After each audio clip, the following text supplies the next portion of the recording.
Assalamualaikum dan salam sejahtera saya ucapkan.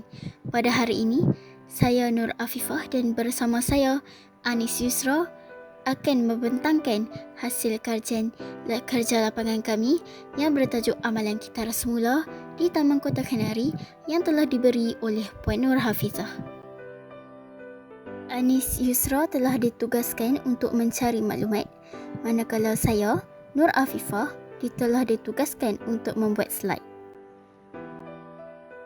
Terima kasih kami ucapkan kepada Puan Hafizah kerana telah membimbing kami sepanjang kerja lapangan berlangsung. Cikgu juga turut membantu kami membuat laporan dan memberi teguran kepada kami yang membolehkan kami perolehi maklumat yang tepat dan hasil kerja yang cemerlang. Kami juga ingin mengucapkan ribuan terima kasih kepada ibu bapa dan rakan-rakan yang turut membantu kami dalam menyiapkan kerja lapangan ini. Tanpa sokongan mereka, mana mungkin kami dapat menghasilkan kerja lapangan ini. Akhir kata, saya ingin mengucapkan jutaan terima kasih kepada pasangan saya yang bersusah menyiapkan kerja lapangan ini bersama saya. Kami memilih tajuk Kita Semula sebagai kajian lapangan kerana kita semula ialah satu amalan penting untuk memastikan kawasan perumahan bersih dan ceria. Terdapat beberapa maklumat yang kami perlu kumpul. Antaranya, maksud amalan 3R, kesan dan kepentingan amalan kita semula serta langkah menggalakkan kita semula. Tempoh yang diberikan kepada kami untuk menjalankan kajian ini adalah selama 4 minggu. Jadual kerja kami pula, pada 17/8 kami menerima taklimat daripada guru mata pelajaran kami iaitu Puan Hafizah melalui Google Meet. Pada 24/8 kami meminda jadual kerja pendahuluan dan perhargaan. Pada 26/8 kami menyatakan objektif kajian, kaedah kajian, membuat borang sidik dan melakukan temu bual. Temu bual ini dilakukan secara maya. 2 hari kemudian, kami menyatakan maksud kita semula dan tema serta menguraikan 3R. Pada 30/8, kami menanalisis bagaimana amalan kita semula dijalankan di kawasan kajian. Pada 3/9, kami menguraikan kesan sekiranya kita semula tidak dijalankan. Pada 7/9, kami menyatakan kepentingan amalan kita semula. 3 hari kemudian, kami menyatakan langkah-langkah untuk menggalakkan amalan kita semula, menulis rumusan dan menyatakan rujukan serta lampiran. 2 hari kemudian, kami mula merakam video. Dan pada 17/9 kami menyusun semula laporan kajian dan menghantar kajian tersebut kepada Cikgu Hafizah. Objektif kajian yang pertama adalah untuk mengenal pasti kawasan kajian di sekitar Taman Kota Kenari. Yang kedua, melukis dan mentakrifkan graf tentang amalan kita semula di kawasan kajian.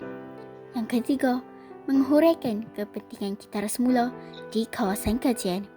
Yang keempat, menghuraikan kesan sekiranya kita semula tidak diamalkan.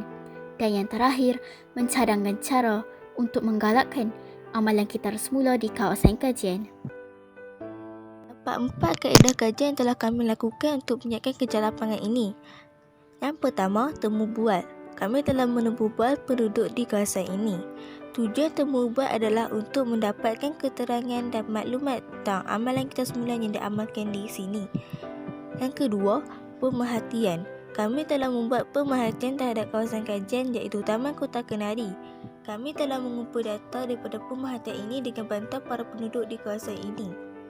Yang ketiga, soal sidik. Kami menyediakan bualan soal sidik secara Google Form dan mengedarnya secara online. Kami telah mendapat sebanyak 22 respon untuk dianalisis.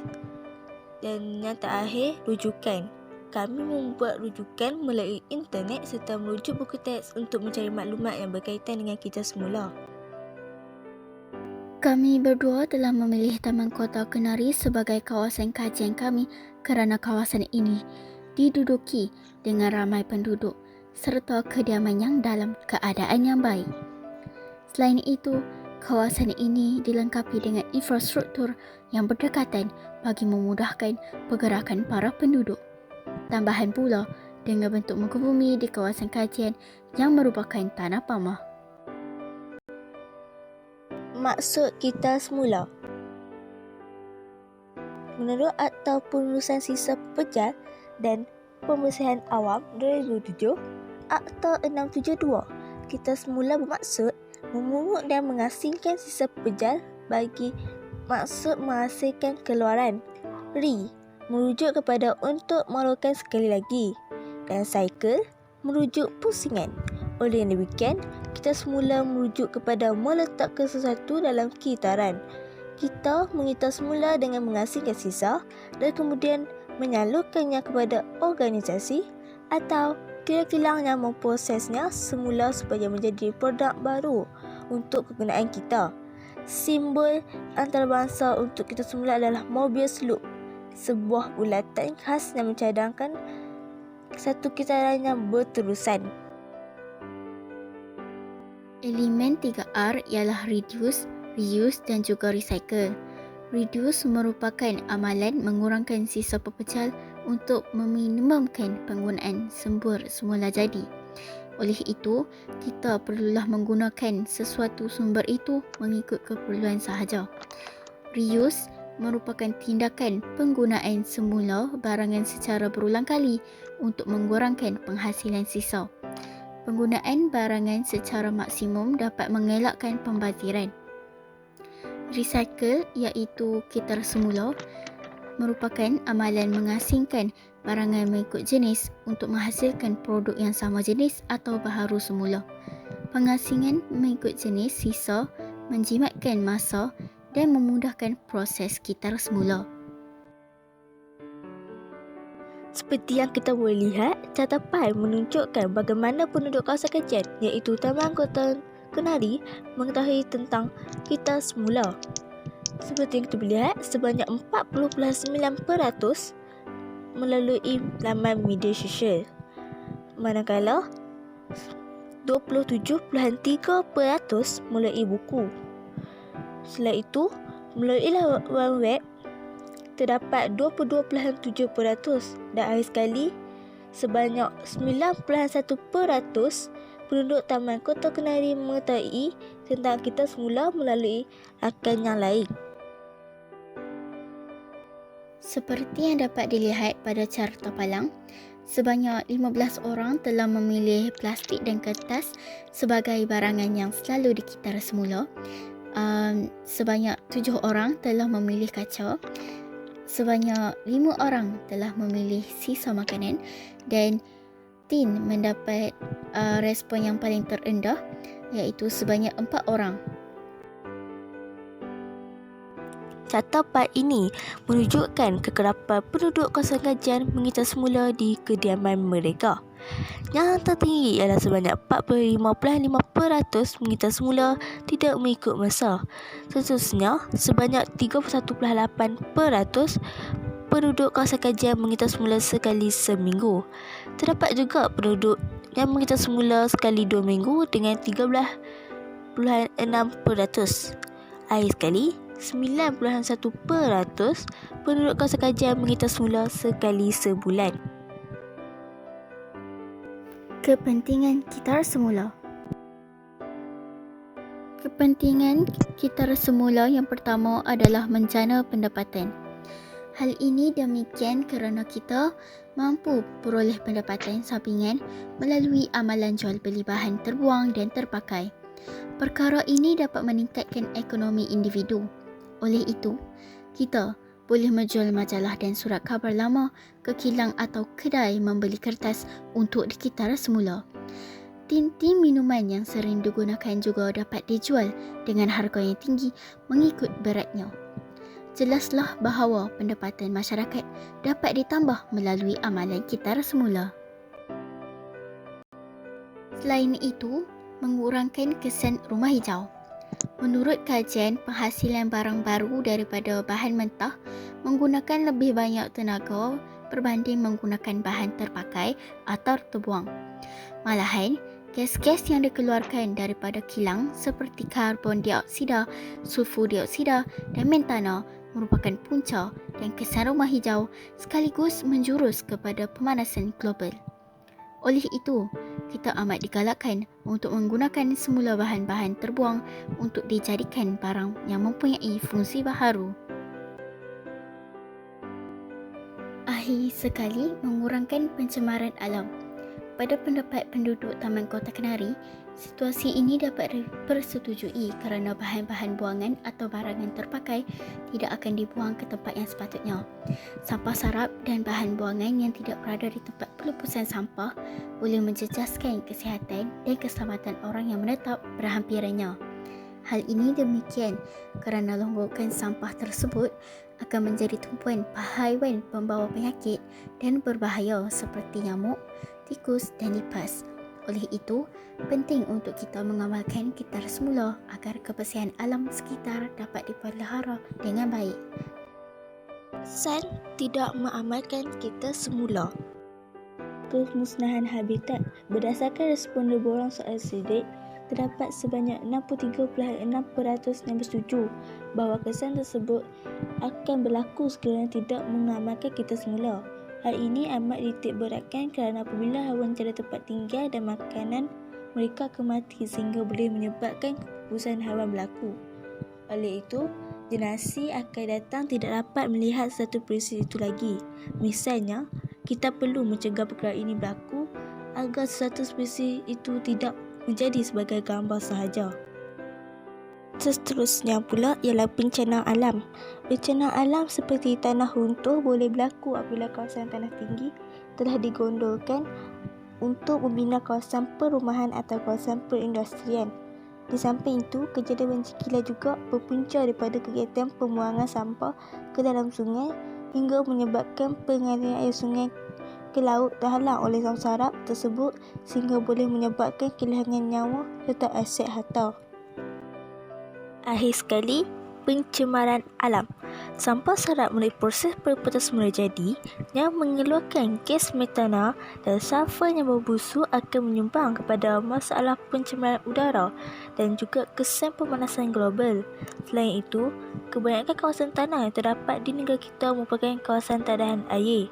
Sekiranya kita tidak mula mengambil langkah berjaga-jaga dengan mengitar semula, tidak mustahil pada satu hari nanti kawasan tadahan air ini akan digunakan sebagai tapak pelepasan sampah dan akan mencemari air minuman kita semua.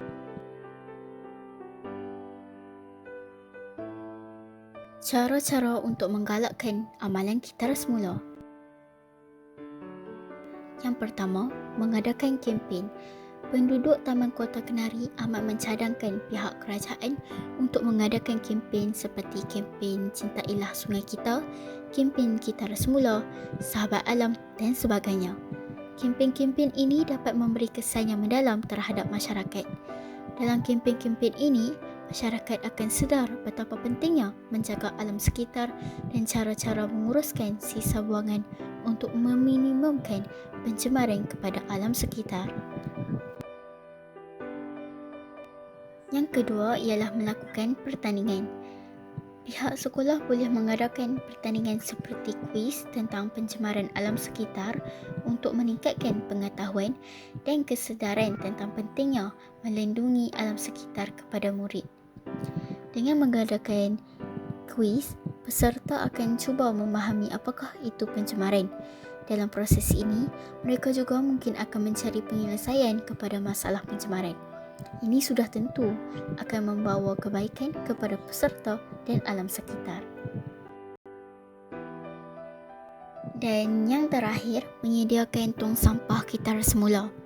Seandainya tong sampah kitar semula disediakan lebih banyak, penduduk kawasan kajian akan lebih mudah untuk mengasingkan bahan-bahan tersebut. Kami juga dapati daripada respons penduduk bahawa tong sampah kitar semula agak jauh dan mengambil masa untuk berjalan ke tong tersebut, terutamanya orang dewasa yang berumur 50 tahun ke atas. Diharapkan agar tong sampah tersebut disediakan lebih banyak untuk memudahkan penduduk kawasan kajian sekaligus dapat menggalakkan amalan kitar semula. Rumusan. Kesimpulannya, kami dapat memahami tentang kepentingan kitar semula di kawasan kajian.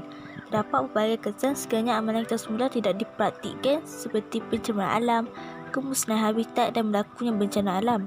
Di samping itu juga dapat menjaga iktibar, tidak kira kepada diri, masyarakat maupun negara. Akhir kata, amalan kita semula perlu disemai dan dipupuk dalam kita supaya dapat mengekalkan keindahan alam sekitar.